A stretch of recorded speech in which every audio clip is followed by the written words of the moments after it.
ಇನ್ನೇನು ಅವರೆಕಾಳು ಸೀಸನ್ನು ಮುಗಿತಾ ಬಂತು. ಅವರೆಕಾಳು ಸಿಕ್ಕಿದ್ರೂ ಕೂಡ ಆ ಸೊಗಡಿರೋಂಥ ಅವರೆಕಾಳು ಸಿಗೋದಿಲ್ಲ. ಹಾಗಾಗಿ ಇನ್ನು ಸೊಗಡಿರೋ ಅವರೆಕಾಯಿ ಸಿಗೋ ತನಕ ಇನ್ನೇನೇನು ಐಟಮ್ ನಿಮಗೆ ಮಾಡಬೇಕು, ತಿನ್ನಬೇಕು, ಸಕ್ಕತ್ತಾಗಿ ಮಾಡ್ಕೊಂಡು ಬ್ಯಾಟಿಂಗ್ ಮಾಡಿಬಿಡಿ.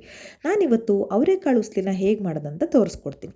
ಮೊದಲಿಗೆ ಒಂದು ಕುಕ್ಕರ್ಗೆ ಒಂದು ಸ್ವಲ್ಪ ಎಣ್ಣೆ, ಹಾಗೆ ಸ್ವಲ್ಪ ಸಾಸಿವೆ, ಒಂದು ಸ್ವಲ್ಪ ಉದ್ದಿನಬೇಳೆ, ಹಾಗೆ ಒಂದೇ ಒಂದು ಬ್ಯಾಡಗಿ ಮೆಣಸಿನ್ಕಾಯಿ, ಹಾಗೆ ಸ್ವಲ್ಪ ಕರಿಬೇವಿನ ಸೊಪ್ಪು ಇಷ್ಟನ್ನು ಹಾಕಿ ಇದಾದ ನಂತರ ಸ್ವಲ್ಪ ದಪ್ಪನಾಗಿ ಹೆಚ್ಚಿರೋಂಥ ಈರುಳ್ಳಿನ ಕೂಡ ಇದಕ್ಕೆ ಹಾಕ್ಕೋಬೇಕು.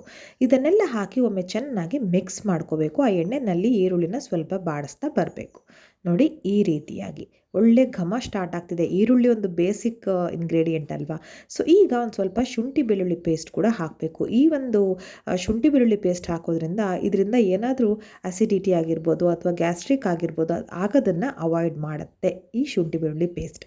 ಹಾಗೆ ಒಂದು ಸ್ವಲ್ಪ ಅರಿಶಿನ ಕೂಡ ಹಾಕ್ಕೊಂಡು ಅದನ್ನು ಕೂಡ ಇದರೊಟ್ಟಿಗೆ ಹಾಕಿ ಚೆನ್ನಾಗಿ ಬಾಡಿಸ್ಕೊಳ್ಳಿ. ಸೊ ನೋಡಿ ನೀಟಾಗಿ ಈ ರೀತಿಯಾಗಿ ಬಾಡಿಸ್ಕೋಬೇಕು. ಇದಾದ ನಂತರ ಇದಕ್ಕೆ ಮೇನ್ ಇಂಗ್ರೀಡಿಯೆಂಟ್ ಅಂದರೆ ಹೀರೋ ಆಫ್ ದ ಇಂಗ್ರೀಡಿಯೆಂಟ್ ಏನಪ್ಪ ಅಂತಂದರೆ ಅವರೆಕಾಳು. ಹಸಿ ಅವರೆಕಾಳನ್ನು ಈ ರೀತಿ ನಾನು ತಗೊಂಡು ಬಿಡಿಸ್ಕೊಂಡು ಈಗ ಹಾಕಿ ಚೆನ್ನಾಗಿ ಎಣ್ಣೆಯಲ್ಲಿ ಬಾಡಿಸ್ತಾ ಇದ್ದೀನಿ. ಸೊ ಅವರೆಕಾಳಿಗೆ ಅದರದ್ದೇ ಅದೊಂದು ಸ್ಪೆಷಲ್ ರುಚಿ ಇರುತ್ತೆ ಅಲ್ವಾ. ಅದರಿಂದ ಏನೇ ಅಡುಗೆ ಮಾಡಿದ್ರೂ ಕೂಡ ಸಖತ್ ರುಚಿ ಕೊಡುತ್ತೆ. ಸೊ ನೋಡಿ ಎಣ್ಣೆಯಲ್ಲಿ ಈ ರೀತಿ ಚೆನ್ನಾಗಿ ಬಾಡಿಸ್ಕೊಳ್ಳಿ.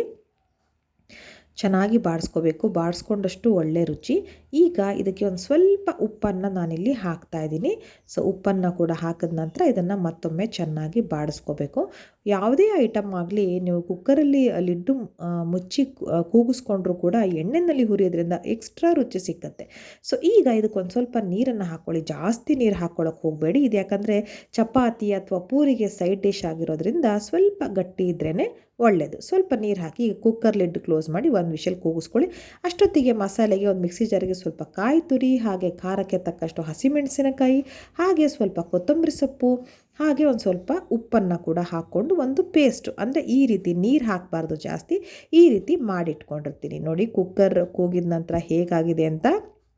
ಚೆನ್ನಾಗಿ ಬೆಂದಿದೆ ಅವರೆಕಾಳೆಲ್ಲ.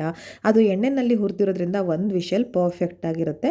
ಸೊ ನೋಡಿ ಇಷ್ಟು ಮಟ್ಟಕ್ಕೆ ಇದು ಬೆಂದಿದೆ. ಈಗ ಆ ರುಬ್ಬಿರೋಂಥ ಮಿಶ್ರಣ ಏನಿರುತ್ತಲ್ವ ಅದನ್ನು ಇದಕ್ಕೆ ಹಾಕ್ಕೋಬೇಕಾಗತ್ತೆ. ನೋಡಿ ಈ ರೀತಿ ಗಟ್ಟಿ ಅಂದರೆ ಚಟ್ನಿ ಕನ್ಸಿಸ್ಟೆನ್ಸಿಲಿ ರುಬ್ಕೊಳ್ಳೋದ್ರಿಂದ ಅದಕ್ಕೆ ಚೆನ್ನಾಗಿ ಹೊಂದ್ಕೊಳ್ಳುತ್ತೆ. ಸೊ ಈ ಮಿಕ್ಸಿ ಜಾರಲ್ಲಿ ಸ್ವಲ್ಪ ನೀರನ್ನು ಹಾಕಿ ಅದನ್ನು ಕೂಡ ಇದಕ್ಕೆ ಹಾಕ್ಕೊಂಡು ಚೆನ್ನಾಗಿ ಮಿಕ್ಸ್ ಮಾಡಿಬಿಡಬೇಕು.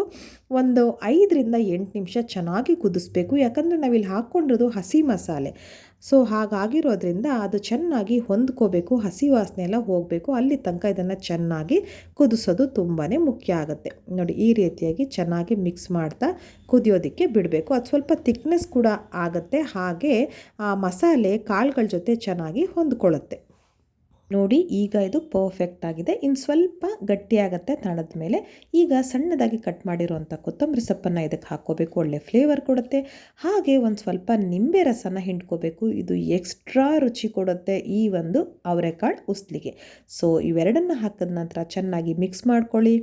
ಅಷ್ಟೇ, ಅವರೆಕಾಳು ಉಸ್ಲಿ ರೆಡಿ ಟು ಬ್ಯಾಟಿಂಗ್. ಈಗ ತಟ್ಟೆಗೆ ಚಪಾತಿನೋ ಪೂರಿನೋ ಅಥವಾ ದೋಸೆನೋ ಯಾವುದಾದ್ರೂ ಹಾಕ್ಕೊಳ್ಳಿ. ನಾನು ಪೂರಿ ಮಾಡಿದ್ದೆ ಇದ್ರ ಕಾಂಬಿನೇಷನ್ ಆಗಿ. ಸೊ ನೋಡಿ ಬಿಸಿ ಬಿಸಿಯಾದ ಅವರೆಕಾಳು ಉಸ್ಲಿ ರೆಡಿಯಾಗೇ ಹೋಯಿತು. ಫಟಾಫಟ್ ಅಂತ ಮಾಡಿಬಿಡ್ಬೋದು. ಅವರೆಕಾಳನ್ನು ಬಿಡಿಸಿಟ್ಕೊಂಡಿದ್ರೆ ಬೆಳಗಿನ ತಿಂಡಿಗೆ ಮಾಡ್ಬೋದು. ಹಾಗೆ ರಾತ್ರಿ ಕೂಡ ಇದನ್ನು ಸರ್ವ್ ಮಾಡ್ಬೋದು. ಮನೆಗೆ ಯಾರಾದರೂ ನೆಂಟರು ಬರ್ತಾರೆ ಅಂದರೆ ಫಟಾಫಟ್ ಅಂತ ಇದನ್ನು ಮಾಡಿ ನಾವು ಬ್ಯಾಟಿಂಗ್ಗೆ ಕೊಡ್ಬೋದು. ಏನಂತೀರಾ? ಬಾಯ್.